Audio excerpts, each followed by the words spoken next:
Alright guys, it's a quick view of the Stoeger m3k, which is just the 3-gun setup of the M3000 series from Stoeger. I really like this gun so far. I actually stippled the grip myself. I'll show you a section that I haven't stippled yet, and so you can see how the factory does it themselves. It actually comes with a 4-tube. I added the Nordic components plus 4 on there.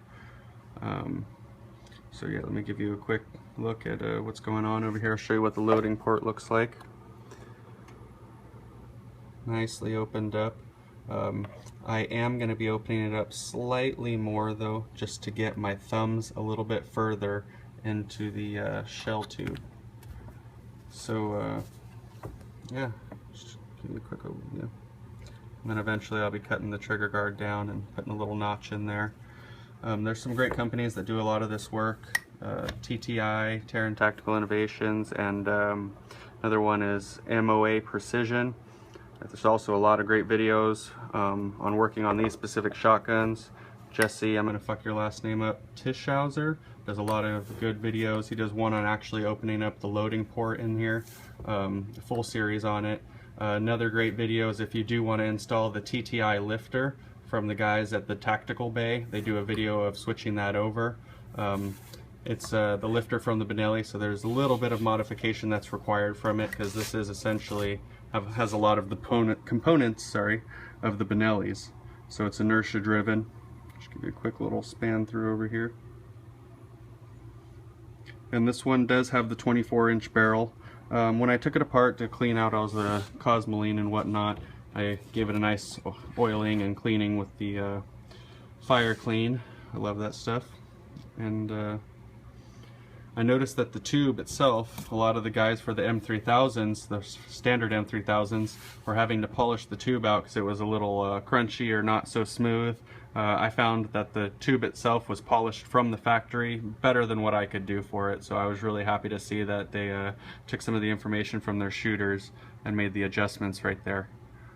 Another thing I will be changing is the safety. It's a little stiff for my liking.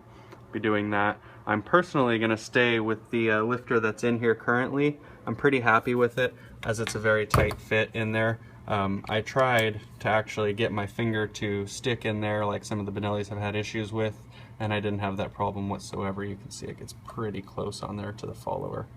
Not much space, so I really liked that.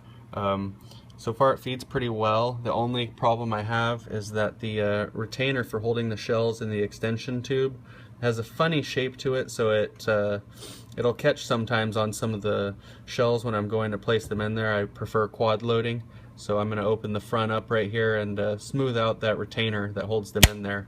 The other thing I noticed that was not a big deal at all, like I said, it's not going to prevent me from running this lifter for a while, is the shells tend to catch on this center portion right here, so it'll need to be filed down. And I would also do it to the back section right here, because the steel end of the case will catch on the front side of that.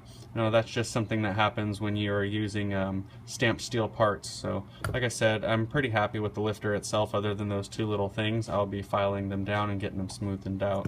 So alright, hopefully you guys enjoyed a quick look at this, and you can hopefully be buying your own and doing these modifications, or sending them out to some of the great companies that are out there working on these things. So one of the other things I want to mention before I end up getting off this is that per Patrick Kelly, I'm going to be rounding the buttstock right here, because I did find that it was catching on my